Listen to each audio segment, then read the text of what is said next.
પાટણ જિલ્લાના રણોજ ખાતે રણોજ નાગરિક સહકારી બેંકની 55મી અને પાટણ તાલુકા ખરીદ વેચાણ સંઘની 75મી વાર્ષિક સામાન્ય સભા યોજાઈ હતી। આ સભામાં બેંકે વર્ષ દરમિયાન 6 કરોડનો ગ્રોસ નફો અને 2 કરોડનો ચોખ્ખો નફો નોંધાવ્યો હોવાનું જણાવાયું છે। બેંકના કુલ 144 કરોડના ધિરાણ સામે માત્ર 11 લાખનું એનપીએ હોવાનું જણાવાયું હતું, જેના કારણે બેંકને ગુજરાતમાં સૌથી ઓછું એનપીએ ધરાવતી બેંક તરીકે 2 વખત સન્માન મળ્યું છે। બીજી તરફ પાટણ તાલુકા ખરીદ વેચાણ સંઘે 5 લાખનો ચોખ્ખો નફો નોંધાવ્યો હતો।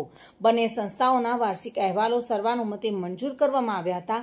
સભામાં ખાતા વિતરણની નવી ઓનલાઈન પ્રક્રિયાને લઈને ખેડૂતોને પડી રહેલી મુશ્કેલીઓ અંગે પણ ચિંતા વ્યક્ત કરવામાં આવી હતી। કાર્યક્રમમાં ચેરમેન દશરથભાઈ પટેલ, નિલેશભાઈ પટવા, પાટણના ધારાસભ્ય કિરીટભાઈ પટેલ સહિત મોટી સંખ્યામાં સભાસદો હાજર રહ્યા હતા। દિગ્નેશ સુથાર સાથે રણોજ નાગરિક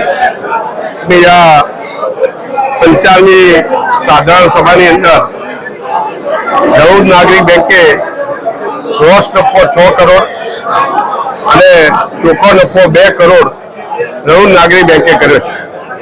રણોજ નાગરિક બેંક અમદાવાદ તરફ બ્રાન્ચ ખોલવા જઈ રહી છે અને રણોજ નાગરિક બેંકને એનપીએ જ્યારે 144 કરોડના ધિરાણમાં ઓનલી 11 લાખ રૂપિયા જ્યારે એનપીએ હોય એના કારણે છેલ્લા 2 વર્ષની અંદર ગુજરાત ફેડરેશન અમદાવાદે 2 વખત રણોજ નાગરિક બેંકને ગુજરાતમાં ઓછામાં ઓછું એનપીએ બેંકને અમને 2 વખત એવોર્ડ આપેલ છે।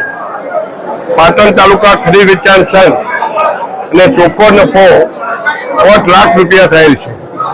પાટણ તાલુકા ખરીદ વેચાણ સંઘ એની આ 75મી વાર્ષિક સાધારણ સભામાં અમે સૌની